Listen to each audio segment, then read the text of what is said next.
if like Earth, why we see shooting stars is because of its it pulls everything into the planet, and Pluto doesn't have very strong gravity, so it doesn't pull everything in, and that's the only reason why Pluto is not a planet. It doesn't.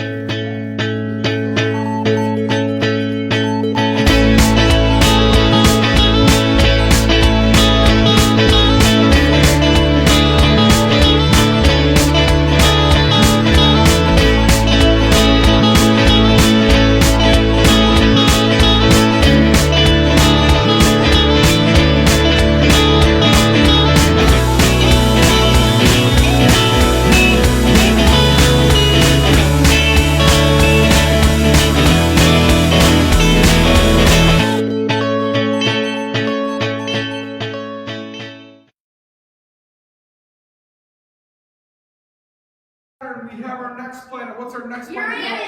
Uranus. Uranus, not Uranus. Uranus. Whoa!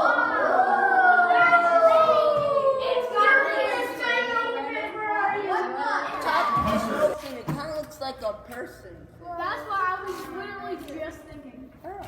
I found rocks, you guys! And the sun is Is that rock's white? The sun kind of looks I can't see my hand though. Mm-hmm. Hey, I see gray rocks.